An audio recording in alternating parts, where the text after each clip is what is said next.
క్రీస్తు సంఘములు సమర్పించు ప్రభు యొక్క వాక్యము అనే ఈ కార్యక్రమాన్ని వీక్షిస్తున్న మీ అందరికీ మా వందనములు. ఇప్పుడు సహోదరులు కరుణాకర్ గారు మనకు వాక్యాన్ని ప్రకటిస్తారు.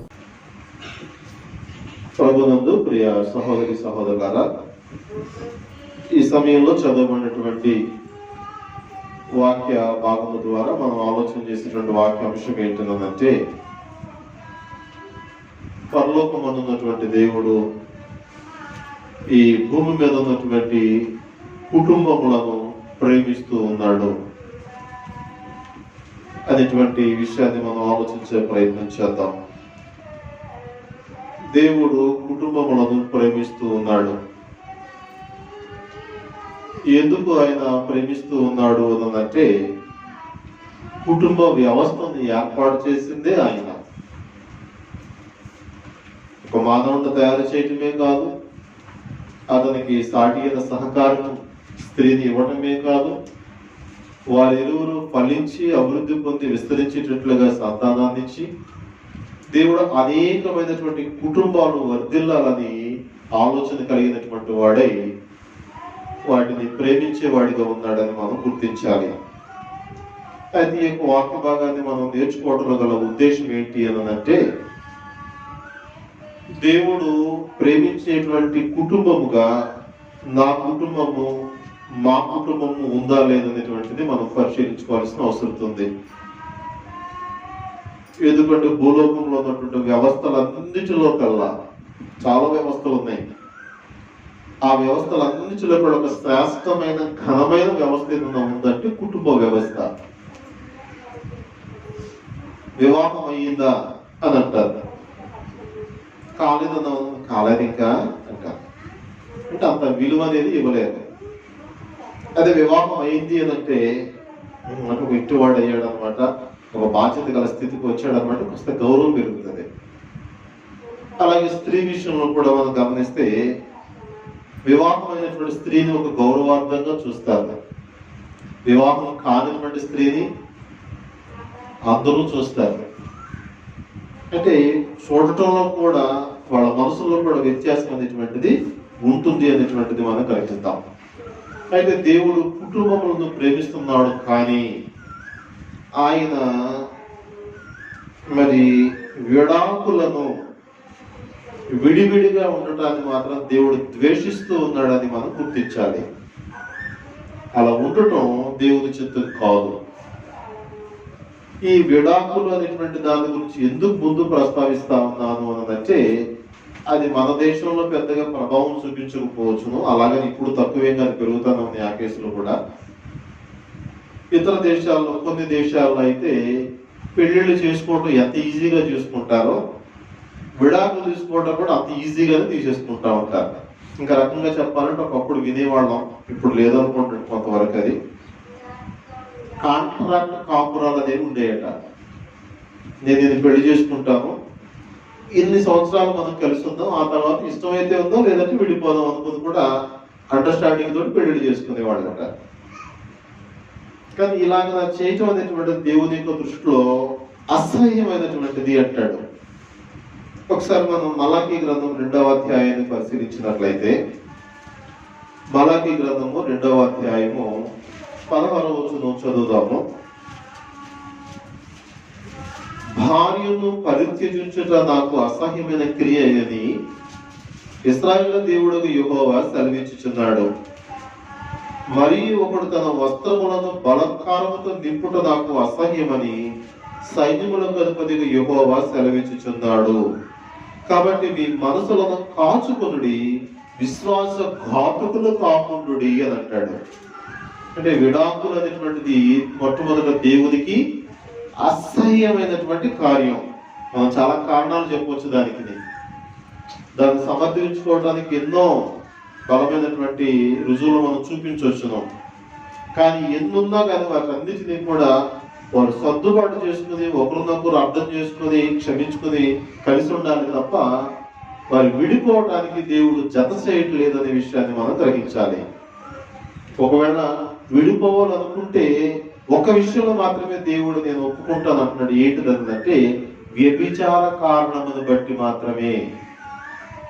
వివాహం అయిన తర్వాత, కుటుంబం ఏర్పడిన తర్వాత కూడా పరస్త్రీలతో గాని పరపురుషులతో గాని అక్రమ సంబంధం కలిగి ఉన్నప్పుడు అది రుజువు చేయబడితే అలాంటి వారు ఎవరైనా విడాకులు తీసుకుంటాను అంటే ఒప్పుకుంటాడు తప్ప ఇక మిగిలిన ఏ కారణాన్ని కూడా దేవుడు ఒప్పుకోడు, అంగీకరించడు. అందుకని ఈ విడాకుల్లో ఉన్నటువంటి దేవుని యొక్క అయిష్టత గురించి మాట్లాడుతూ ఒకటి నాకు అది అసహ్యం. ఇప్పుడు చిన్న చిన్న కారణాలతో విడాకులు తీసేసుకున్నారు. వచ్చినోడో తర్వాత వచ్చిందో వాళ్ళ దగ్గరకు ఉంటారని గ్యారెంటీ ఉందా? ఏమో వాళ్ళు ఎలా ఉంటారు అంటే ఇవన్నీ ముందుకు ఆలోచిస్తే అక్కడ దాకా వెళ్లే పరిస్థితి రాదు. రెండవది దేవుడు ఏమంటున్నాడు, విడాకులు తీసుకున్నటువంటి వారి జీవితము తమ వస్త్రమును బలత్కారముతో నింపుట అని అంటాడు. అంటే వివాహం అనేటువంటిది దేవుడు ఏర్పాటు చేసిన చక్కని వ్యవస్థ, గౌరవార్థమైనది, ఘనమైనది. అది ఆ చట్ట పరిధిని దాటిపోయి మనం మన ఇష్టానుసారంగా వెళ్ళిపోతే దాన్ని దేవుడు ఏమంటున్నాడు, బలత్కారము అన్నాడు. అంటే దానిలో మరొక మాట ఏముంది అని అంటే తన జీవిత భాగస్వామికి ద్రోహం చేయటం అన్నమాట. అది దాన్ని దేవుడు సహించడం. నీ కుటుంబ వ్యవస్థలోని నువ్వు ద్రోహం చేసి నీ యొక్క జీవిత భాగస్వామి ఉన్నటువంటి వారిలో నీవు మరి బలత్కారంతో నింపేటట్లుగా నువ్వు ఏర్పాటు చేస్తున్నావు అంటే అది దేవునికి చాలా అసహ్యమైనటువంటి కార్యక్రమం. మీరు గమనించండి, మళ్ళా జ్ఞాపకం చేస్తా ఉన్నాను. భూమి మీద జల ప్రళయం అనే విపత్తు ఎందుకు వచ్చింది అని అంటే కుటుంబ వ్యవస్థ సరిగా లేకపోవటం వల్లనే. మీరు 6వ అధ్యాయాన్ని జాగ్రత్తగా చదివితే నరులు భూమి మీద విస్తరింపని ఆరంభించినప్పుడు ఏం జరిగింది అనంటే దేవుని కుమారులు నరుల కుమార్తెలు చక్కని వారిని చూసి తమ మనసుకు నచ్చినటువంటి వారిని వివాహం చేసుకున్నారట. ఇక్కడ దేవుని కుమారులు నరుల కుమార్తెలు అంటే దేవుని యందు భయభక్తులు కలిగి జీవించేటువంటి వారు, అలాగనే దేవుని భయం లేకుండా జీవించే వారి యొక్క కుమార్తెలను వీళ్ళు ఇష్టపడి చక్కని వారిని ఇష్టపడి చూసి చేసుకున్నారట. ఆ తర్వాత వచనాల్లో దేవుడు చెప్పేటువంటి సారాంశం ఏంటంటే వారి యొక్క హృదయం యొక్క తలంపులన్నీ కూడా కేవలం చెడ్డగా ఉండిపోతున్నాయి అన్నాడు. అంటే ఏంటంటే కుటుంబంలో దేవుని ఏర్పాటు చేసినటువంటి పరిశుద్ధత లేదనమాట. ఎప్పుడైతే వివాహం ద్వారా జతపరచబడతారో ఆ యొక్క కలయిక, ఆ యొక్క ఆ వ్యవస్థ అనేటువంటిది పరిశుద్ధంగా ఉంటుంది. ఇది దాటిపోయి వెళ్ళాము అంటే వారి జీవితాలు శారీరక సంబంధంగా మలినమైనటువంటివే, వారి మనసులు కూడా దేవుని ఎదుట సరైనవి కావు అని తెలియజేస్తా ఉన్నాడు. కాబట్టి దేవుడు ప్రతి కుటుంబాన్ని ప్రేమిస్తూ ఉన్నాడు. ఎంతగా ప్రేమిస్తున్నాడు అంటే విడాకులను ఎంతగా అయితే ద్వేషిస్తున్నాడో వాక్యానుసారమైన కుటుంబాన్ని దేవుడు అంతగా ప్రేమిస్తాడు. ఆయన ప్రేమిస్తున్నాడు కుటుంబాలను మనకి ఎలాగో తెలుస్తుంది.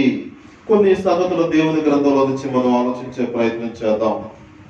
మొదటిగా మనం గమనించినప్పుడు దేవుడు భౌతిక సంబంధమైనటువంటి కుటుంబాన్ని ఆయన నిర్మించాడు, ఆయన కలుగు చేశాడు. మనం మత్తయి సువార్త 19వ అధ్యాయము 4 నుంచి 6 వచనాలు మనం చదివినట్లయితే యేసు ప్రభువారు స్వయంగా ఈ వ్యవస్థను గురించి మాట్లాడారు. ఒక సందర్భంలో మత్తయి సువార్త 19వ అధ్యాయము 4వ వచనం నుంచి ఆయన అంటే యేసు ప్రభువారు అంటున్నారు, సృజించిన వాడు ఆది నుండి వారిని పురుషునిగాను స్త్రీనిగాను సృజించదనియు ఇందు నిమిత్తం పురుషుడు తల్లిదండ్రులను విడిచి తన భార్యను హత్తుకొనును, వారిద్దరును ఏక శరీరముగా ఉందని చెప్పినది మీరు చదవలేదా? కాబట్టి వారికను ఇద్దరు కాక ఏక శరీరముగా ఉన్నారు గనక దేవుడు జతపరిచిన వారిని మనుషుడు వేరుపరచకూడదని చెప్పాను. గమనించండి, దేవుడే విడివిడిగా ఉన్నటువంటి వారిని ఏకముగా చేసి వారిని ఒక కుటుంబంగా దేవుడు కడుతూ ఉన్నాడు. మన భౌతిక సంబంధమైన కట్టడాలు ఏ విధంగా ఒక్కొక్కటి మనం దాన్ని అమర్చుకుంటూ కడుతూ ఉంటామో, పని జరిపిస్తూ ఉంటామో, కుటుంబాన్ని కూడా దేవుడు అలాగ రెండు మనసులతో కొంతమంది వ్యక్తులతో కుటుంబాన్ని కడతా ఉంటాడు. అది ఆయనకి ఇష్టమైనటువంటి కార్యం.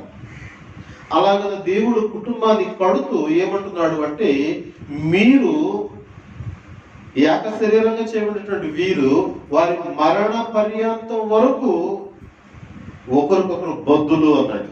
రోమపత్రిక 7వ అధ్యాయం 2-3 వచనాలు. భర్త గల స్త్రీ భర్త బ్రతికియున్నంత వరకే ధర్మశాస్త్రం వలన అతనికి బద్దురాలు గాని, భర్త చనిపోయిన ఎడల భర్త విషయమై ధర్మశాస్త్రము నుండి విడుదల పొందును. కాబట్టి భర్త బ్రతికి ఉండగా ఆమె వేరొక పురుషుని చేరిన ఎడల వ్యభిచారిణి అనబడును గాని, భర్త చనిపోయిన ఎడల ఆమె ధర్మశాస్త్రము నుండి విడుదల పొందేను కనుక వేరొక పురుషుని వివాహము చేసుకొనినను వ్యభిచారిణి కాకపోవును. కనుక వాళ్ళు బ్రతుకున్నంత వరకు ఎన్ని బాధలు వచ్చినా, కష్టాలు వచ్చినా, ఇబ్బందులు వచ్చినా, అపార్థాలు వచ్చినా, అవనిందలు వచ్చినా వీటన్నిటిని సర్దుబాటు చేసుకుంటూ మరణ పర్యాంతం వరకు నమ్మకంగా జీవించాలి తప్ప వేరవడం అనేటువంటి పని దేవునికి నచ్చదని. ఒకవేళ వేరయ్యి మరలా వివాహం చేసుకుంటే వాళ్ళు సంసారం అనుకుంటున్నారు కానీ దాన్ని దేవుడు ఏమంటున్నాడు? వ్యభిచారము అని స్పష్టంగా చెప్తా ఉన్నాడు. కనుక ఈ కుటుంబ వ్యవస్థ అనేటువంటిది దేవుడు ఏర్పాటు చేసి వారు జీవితాంతము కూడా ఒకరినొకరు ఎడబాయకుండా ఉండాలని చెప్పి వారికి దేవుడు మరి ఆ క్రమంలోని పిల్లలను, సంతానాన్ని కలుగు చేస్తూ వారు చక్కని కుటుంబంగా ఎదగాలనేటువంటి ఆలోచన గలవాడి మనం అడిగినా అడగకపోయినా గమనించండి. కొంతమంది పెళ్లి కోసం ప్రయత్నాలు చేస్తారు కానీ అవో. కొంతమంది ఏ ప్రయత్నం చేయరు కానీ వాళ్ళకి అందరికంటే ముందే అయిపోతాయి. కొంతమంది పిల్లల కోసం విస్తారమైన ప్రయత్నాలు చేస్తూ ఉంటారు. కొందరు వద్దనుకున్న పిల్లలు పుడుతుంటారు. అంటే ఇవి దేవుని వల్ల మనకు దొరికేటువంటి బహుమతులు అవి. భార్య గురించి ఏమంటాడు దేవుడు? భార్య గురించి ఏమంటాడు? ఇవన్నీ మనకే ఆడకపోతే ఎట్లా కంట్రోల్లో పెట్టుకోవాలి, ఎలా తిట్టాలి, ఎలా గడగడలాడించాలి, ఇదైతే నేర్చుకుంటాం. సుబుద్ధి గల భార్య వీడు చెప్తున్నారు, వీళ్ళు చెప్పట్లా. మాకు సుబుద్ధి గల భార్యలు ఎక్కడున్నారండి అన్నట్టు చూస్తున్నారు. వీళ్ళు సుబుద్ధిగా చేసుకోవాలయ్యా. రెడీమేడ్గా అన్ని తయారైపోయి రాదు, మనకి తయారు చేసుకోవాలి. అలాంటి సామర్థ్యం ఉందో లేదో చూసుకోవాలి నువ్వు. లేకపోతే దేవుని దగ్గర అడగాలి అంతే తప్ప వాళ్ళ అమ్మని నేర్పించలేదు, లేకపోతే వాళ్ళకి అసలు ఏం తెలియదు, నేను లేకపోతే వేస్ట్, ఇలాగ మాట్లాడితే కరెక్ట్ కాదు. అందుకని దేవుడు వీళ్ళని ఏం చేశాడు అని అంటే జంటగా చేశాడు. ఒకళ్ళు ఎక్కువ కాదు, ఒకళ్ళు తక్కువ కాదు.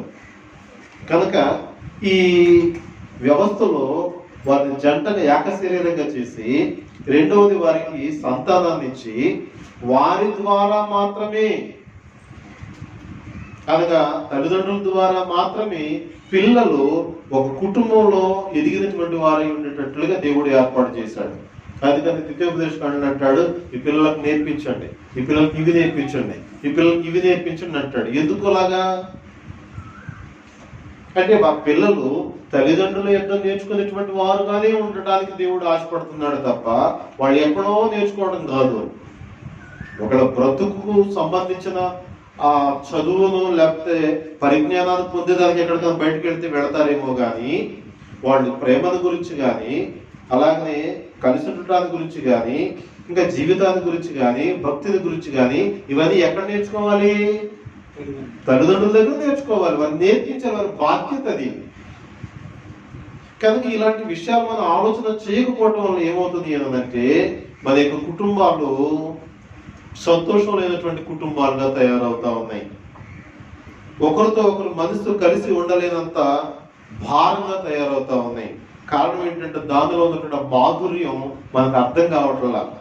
మన భారతదేశం కనుక ఈ విడాకులు అనేటువంటి దానికి కాస్త భయపడతాము, తర్వాత సమాజానికి ఎక్కువగా భయపడతామండి. మనం దేవుడి కంటే ఎక్కువ సమాజానికి భయపడతాం. అందుకని వాళ్ళు ఏమనుకుంటారు, వీళ్ళు ఏమనుకుంటారు, అప్పుడే అయిపోయిందా అని అనుకుంటారని చెప్పి ఎగతాళి చేస్తారేమో అని చెప్పి అన్ని దిగమించుకొని తమాయించుకుంటూ ఉంటాం. అలా ఉండదక్కర్లా. మనం దేవుని యొక్క వాక్య జ్ఞానాన్ని పొందుకుంటూ ఉంటే ఉన్నటువంటి లోపాలన్నిటిని చక్కదిద్దుకునేటువంటి మంచి జ్ఞానాన్ని సహాయాన్ని దేవుడు మనకి ఇస్తాడు. ఈ కుటుంబాలను దేవుడు ఎంతవరకు ప్రేమిస్తాడు అనంటే, ఎంతవరకు వారికి ఆశీర్వాదాలు ఇస్తాడు అనంటే, ఈ యొక్క దీనిలో ఉన్నటువంటి మేలులు అర్థం చేసుకోకుండా వాళ్ళంతటికి వాళ్ళగా అయిపోయేంత వరకు దేవుడు ప్రేమిస్తూనే ఉంటాడు. ఇంకా చెప్పాలంటే ఏదైనా సమస్యలు వచ్చినా కానీ దేవుడు ఏం చేస్తాడంటే వాడు తిరిగి మళ్ళా ఎలా కలుసుకుంటారో ఆ పరిస్థితులను కల్పిస్తాడు. కానీ వాటిని గ్రహించినటువంటి వాళ్ళేమో తిరిగి సర్దుబాటు చేసుకుని సఖీపడతారు. వాటిని గ్రహించినటువంటి వాళ్ళేమో మూర్ఖంగా తమ కుటుంబాలను నాశనం చేసుకునే ప్రయత్నం చేస్తూ ఉంటారు. కనుక దేవుడు కొన్ని విషయాలు మనం గమనిస్తే కీర్తన గ్రంథము 68వ కీర్తన 5వ వచనాన్ని మనం గమనించినప్పుడు, తన పరిశుద్ధాలయమందుండు దేవుడు తండ్రి లేని వారికి తండ్రియు విధవరాండ్రకు న్యాయకర్తయునై ఉన్నాడు. గమనించండి. అంటే సహజంగా ఈ భూమి మీద కొన్ని విచారకరమైనటువంటి బాధాకరమైన సంఘటనలు జరుగుతూ ఉంటాయి. మరి అలాంటప్పుడు దేవుడు ఏం చేస్తున్నాడు అనేటువంటి సందేహం దేవుని జ్ఞానం లేనటువంటి వారికి వస్తుంటది. అందుకని వాడు దేవుడు నాకు అన్యాయం చేశాడని, నేను బాధింపబడతా ఉన్నానని, అందరి చేత నేను తగ్గించబడతా ఉన్నాను అనుకుంటూ ఉంటారు. దేవుడు ప్రతివానికి కొన్ని స్థితులను నియమిస్తాడు. అందుకనే ప్రసంగి అంటాడు, ప్రతిదానికి సమయం ఉంది అంటాడు. పుట్టడానికి సమయం ఉంది, గిట్టడానికి సమయం ఉంది, పెళ్లి చేసుకోవడానికి సమయం ఉంది, అలాగే దాన్ని మానుకోవడానికి సమయం ఉంది, కట్టడానికి సమయం ఉంది, కట్టబడినది పడగొట్టడానికి సమయం ఉంది, ఒక విత్తనాన్ని నాటడానికి సమయం ఉంది, నాటిన దానికి పెరిగి వేయడానికి కూడా సమయం ఉంది. అంటే ప్రతిదానికి సమయం ఉంది. కనుక మన యొక్క జీవితం అంతా ఒకే రకంగా ఉంటుందని ఊహించుకోవటం అజ్ఞానమే అవుతుంది. కనుక నా జీవితంలో కొన్ని పరిస్థితులు ఏర్పడినప్పుడు దేవుడు అంటున్నాడు, తన పరిశుద్ధాలయం ముందు దేవుడు ఆయన ఎవరెవరికి సహాయం చేసేవాడై ఉన్నాడు, తండ్రి లేని వారికి తానే తండ్రిగా ఉంటాడు అంటున్నాడు. కాబట్టి ఎవరైనా తండ్రిని కోల్పోయేటప్పుడు ఏదో సర్వస్వం కోల్పోయామన్నటువంటి బాధపడక్కర్లా. భౌతిక సంబంధమైనటువంటి తండ్రులు లేకపోయారేమో కానీ, తండ్రి లేకపోయాడేమో కానీ, పరలోకమందున దేవుడే తండ్రిగా వ్యవహరించేటువంటి బాధ్యత తీసుకుంటాడు. అంటే ఇంతకు ముందు ఉంటుంది ఆ బాధ్యత, కానీ ఇప్పుడు మరింత రెట్టింపు బాధ్యత తీసుకుంటాడు. కనుక మనం చింతించవలసినటువంటి బాధ లేదు. రెండవది, విధవరాండ్రకు న్యాయకర్తనై ఉన్నాను అంటాడు. ఎవరైతే మరి భర్తను పోగొట్టుకున్నటువంటి వారిగా ఉన్నారో వారి విషయంలో దేవుడు ఆయనే న్యాయకర్త అనే మాట ఎందుకు ఉపయోగించాడు అంటే, విధవరాలైనటువంటి స్త్రీని బాధించే వారు ఎక్కువ మంది ఉంటారండి. ఇంకో విషయం చెప్పాలంటే, భర్త పోగొట్టుకున్న స్త్రీ అంటే ప్రతి ఒక్కరికి లోకమేనండి. అందుకని వాళ్ళ పక్షంగా ఎవరుంటారట, దేవుడు ఉంటాడు. కాబట్టి వీడికి ఎవరు దిక్కు మొక్కులేరని ఎప్పుడు కూడా ఎవరి మీదకి మనం చొరబడిపోకూడదు, వాళ్ళకి అన్యాయం చేసే ఆలోచన రానియకూడదు, వాళ్ళని ఇబ్బంది పెట్టే ప్రయత్నాలు చేయకూడదు. చేశాము అంటే జోబు గల దేవుడు వారి పక్షంగా కల్పించుకుని మనతో వ్యాజ్యం వస్తాడు. ఇంకా ఆయనతో గెలవడం మనుషుడికి సాధ్యం కాదు. కనుక దేవుడు వాళ్ళ కుటుంబాలు విచ్ఛిన్నం అయిపోయినా కానీ దేవుడు వారికి ఏమంటున్నాడు అంటే, తండ్రి లేని వారికి నేను తండ్రిగా ఉంటాను, అలాగే విధవరాండ్రకు న్యాయకర్తగా ఉంటాను అంటున్నాడు. అలాగే 146వ కీర్తనలో కూడా మనం గమనించినట్లయితే 146వ కీర్తన 9వ వచనాన్ని చదువుదాము. యెహోవా పరదేశులను కాపాడువాడు, ఆయన తండ్రి లేని వారిని విధవరాండ్రను ఆదరించువాడు, భక్తిహీనుల మార్గమును ఆయన వంకర మార్గముగా చేయును. గమనించండి, పరదేశుల విషయంలో కూడా దేవునికి జోక్యం ఉంటుంది. అనగా మనమైతే స్వదేశస్తులు, స్వకీయులంటేనేమో కాస్త గౌరవం మర్యాదిస్తాం, భయపడతాం. అదే పరజనులు అన్నదంటే లోకుగా చూస్తాం, వీడు ఎక్కడి నుంచో బతకడానికి వచ్చాడు అన్నట్టు చులకనగా చూస్తాం. కానీ వాళ్ళ పక్షంగా దేవుడు అంటున్నాడు, నేను వారికి తోడుగా ఉంటాను. అలాంటి వారిని ఎవరైనా బాధించే వారిగా ఉంటే వారి విషయంలో నేను జోక్యం చేసుకుంటాను. అలాగే విధవరాండ్రకు తండ్రి లేని వారిని నేను ఆదరించేటువంటి వాడని ఉన్నాను అంటాడు. అందుకని మీరు గ్రంథంలో గమనించండి, లోక సంబంధం కూడా మీరు గమనించండి. ఎవరైతే మేము అందరం ఉన్నవాళ్ళము, హంగు ఉన్న వాళ్ళము, ఆర్థిక బలం ఉన్న వాళ్ళము, ఇంకా మాకు అన్ని రకాల ఇది ఉంది అని చెప్పేసి గర్వపడే వాళ్ళేమో క్రమక్రమంగా తగ్గించబడతా ఉంటారు. లోకంలో కూడా మీరు గమనించుకోండి. వీరికి ఏ దిక్కు మొక్కు లేదు, వీరిని ఏమన్నా అడిగేవాళ్ళు కూడా లేరు, పట్టించుకునే వాళ్ళు కూడా లేరు అనేది ఆ దేవస్థితిలో ఎవరైతే మనం చూస్తామో వాళ్ళు దేవుని యందు భయభక్తులు కలిగిన వారుగా ఉంటే వారిని దేవుడు క్రమక్రమంగా అభివృద్ధి చేస్తూ వాళ్ళని వృద్ధిలోకి తీసుకుని వస్తూ ఉంటాడు. కారణం ఏంటంటే అది ఆయన మనసులో ఉన్నటువంటి ఆలోచన. అందుకని మనం కుటుంబ వ్యవస్థ ఉన్నటువంటి దాన్ని ఎప్పుడు గౌరవించే వారిగా ఉండాలి. దాన్ని మనం జాగ్రత్తగా కాపాడుకునేటువంటి వారిగా ఉండాలి. ఈ రోజున కుటుంబాలుగా జీవిస్తున్నాం కానీ, ఒకే ఇంటి కప్పు కింద మనం కలిసి బ్రతుకుతున్నట్టు ఉంటున్నాం కానీ మనస్సుల్లో మాత్రం ఐక్యత రావటం లేదు. భార్యకు ఉండేటువంటి రహస్యాలు భార్యవి, భర్తకు ఉండేటువంటి రహస్యాలు భర్తవి, అలాగే పిల్లలకు ఉండే రహస్యాలు పిల్లలవి. ఎవరి దారి వాళ్ళదే. కానీ సాయంత్రానికి వచ్చేటప్పుడు అందరం కలిసి ఒకే ఇంట్లో మాత్రం ఉంటాం. అది సంతోషకరమైన కుటుంబం ఎలా అవుతుంది? పైగా దానికి బయట బోర్డు ఒకటి పెడతారు, ఏంటో తెలిసిన? హ్యాపీ హోమ్ అంటారు. హ్యాపీ హోమ్ అంటే అర్థం ఏంటి? సంతోషకరమైన ఇల్లు అని అర్థం. నిజంగా ఉంటుందా లోపల సంతోషం? ప్రశ్నార్థకమే. అంటే కేవలం ఇలాగా చెప్పుకోవక్కర్లా, హ్యాపీ హోమ్ అని బోర్డు పెట్టుకోవక్కర్లా. నిజంగా హ్యాపీ అనేది ఉందా కుటుంబంలో? నిజంగా కుటుంబంలో దేవుడు ఎంతో సంతోషాన్ని దాచిపెట్టాడు. దాని అంతటిని మనం అనుభవించి దేవుని మనం మహిమపరిచే వారిగా ఉండాలనేటువంటిది దేవుని యొక్క ఉద్దేశం. అలాగే ఎవరైనా మన కుటుంబాల్లో విధవరాండ్రు ఉన్నారనుకోండి, వారిని చిన్న చూపు చూడొద్దు, వారిని అవమానపరచొద్దు, హేళన చేయొద్దు. ఇంకా చెప్పాలి ఏంటంటే అలాంటి వారిని పట్టించుకుని ప్రేమించే వారిగా ఉంటేనే నీ భక్తి సరైన భక్తి అంటాడు. యాకోబు రాసిన పత్రిక 1వ అధ్యాయము 27వ వచనం మనం గమనిస్తే, తనీన దేవుని ఎదుట పవిత్రమును నిష్కళంకమునైన భక్తి ఏదనగా దిక్కులేని పిల్లలను విధవరాండ్రను వారి ఇబ్బందులలో పరామర్శించుటయు ఇహలోక మాలిన్యము తన కంటకుండా తను తాను కాపాడుకొనుటయునే. గమనించండి, ఏది నిజమైనటువంటి భక్తి? ఇతరులను అవమానపరుస్తూ, తేలిగ్గా చూస్తూ, చులకన చేస్తూ, నేను మాత్రం భక్తిపరుణ్ణి, నేను చాలా గొప్పవాడిని, నీతిమంతుణ్ణి అని మనకు మనం గొప్పలు చెప్పుకోవటం కాదట. ఎవరైతే దిక్కులేనటువంటి వారు ఉన్నారో, విధవరాలు ఉన్నారో వారిని పరామర్శించాలి, వారిని అబ్జర్వ్ చేస్తూ ఉండాలి. దేవుడు నీకు ఇచ్చినటువంటి దానిలో నుంచి కొంత సహాయం వారి అవసరాలను నీవు చేస్తూ ఉంటే అది నిష్కళంకమైనటువంటి భక్తి, కలుషితం లేనటువంటి భక్తి. అలాగ కాకుండా వీళ్ళకు పెడితే తిరిగి నాకెలాగొస్తుంది, వీళ్ళు తిరిగి మరలా ఇచ్చేవాళ్ళ చచ్చేవాళ్ళ, అనవసరంగా వీళ్ళకు పెట్టడం ఎందుకు అని అనుకున్నాం అనుకోండి, వాళ్ళు అలాగ ఉండేదానికి వారికి ఆ స్థితి నియమించిన దేవుణ్ణి మనం నిందిస్తున్నాము, అవమానపరుస్తున్నాము అని దాని అర్థం.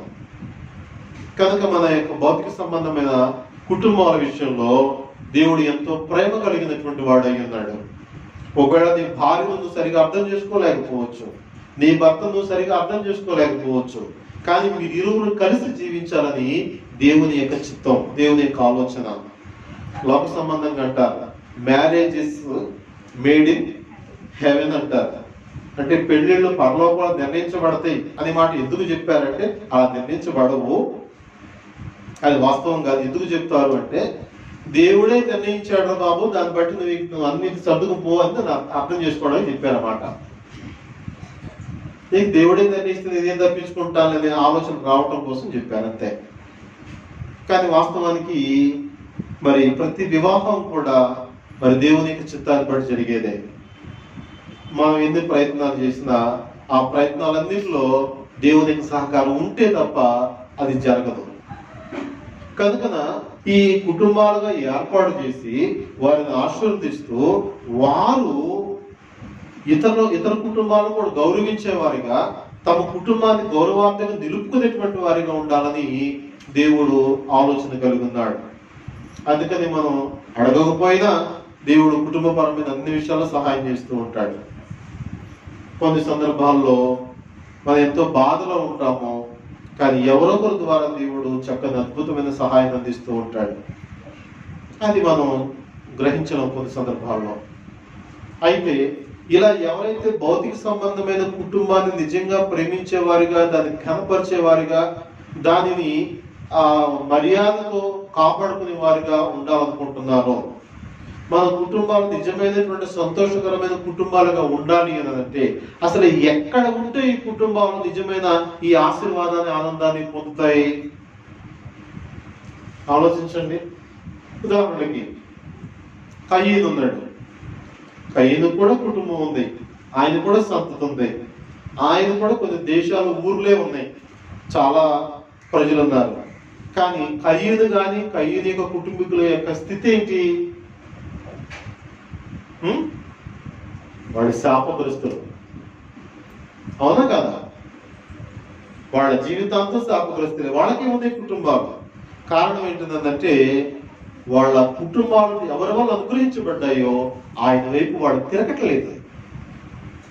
ఈరోజు చాలా మంది ఇదే తెలుగు తక్కువగా ప్రవర్తిస్తూ ఉంటారు. నేను, నా భార్య, నా పిల్లలు, నా కుటుంబము, నా జీవితము. నిజమే, కానీ నీకు ఆ కుటుంబాన్ని ఇచ్చింది ఎవరు? ఆ కుటుంబాన్ని నీ చేతితో కట్టుతున్నది ఎవరు? దాన్ని స్థిరపడటానికి నీకు అనుమతించింది ఎవరు? అది మనం గుర్తుపెట్టుకోవాలి కదా. కనుక ఎక్కడ మన యొక్క కుటుంబాలు స్థిరపడతాయి, సంతోషకరమైన కుటుంబాలుగా ఉంటాయి అంటే ఈ కుటుంబాలన్నిటిని బట్టి దేవుడు ఏం చేస్తున్నాడంటే ఒక పరలోక సంబంధమైనటువంటి కుటుంబాన్ని ఏర్పాటు చేస్తా ఉన్నాడు. ఆ పరలోక సంబంధమైన కుటుంబం ఏంటి అంటే దేవుని సంఘము. కనుక అక్కడ ఎవరైతే ఉన్నారో, ముఖ్యంగా ఏ కుటుంబం అయితే దేవుని యొక్క సంఘంలో ఉంటుందో వాళ్ళు మాత్రమే పర్ఫెక్ట్ భర్తగా, పర్ఫెక్ట్ భార్యగా, చక్కని దైవజ్ఞానం కలిగిన బిడ్డలుగా, దేవుని సంతోషపరిచే వారిగా, సమాజానికి ప్రయోజనకరంగా ఉండేటువంటి అవకాశం ఉంది. మీరు గమనించండి. మనలో భౌతిక సంబంధంగా చిన్నప్పుడు చాలా కష్టాలు పడి ఎన్నో ఇబ్బందులు ఎదుర్కొంటూ చదువుకుని ఏదో ఒక పని చేసుకుంటూ తర్వాత ఉద్యోగం సంబంధించి బాగా స్థితికి ఎదిగినటువంటి వాళ్ళు ఉంటారు. వాళ్ళు మరి జీవితంలో మొదట అనేక కష్టాలు పడ్డారు కదా. మరి ఇప్పుడు వాళ్ళు స్థాయికి వచ్చిన తర్వాత అలాగా కష్టాలు పడేటువంటి వాళ్ళని చూసి వాళ్ళు చెల్లించిపోయేంత సహాయం చేసే ప్రయత్నం చేస్తారా? చేయరండి. మా అడ్రస్ క్రీస్తు సంఘములు సమర్పించు ప్రభువు వాక్యము, సహోదరులు ఎం కరుణాకర్ గారు, పెదపేట, బేతవోలు, గుడివాడ. Pin number 521301. మా ఫోన్ నెంబర్ 9396804042. సాటిలేని దేవుడు, సత్యమైన దేవుడు, సాటిలేని దేవుడు, సర్వశక్తి గల సర్వోన్నతుడు యెహోవా.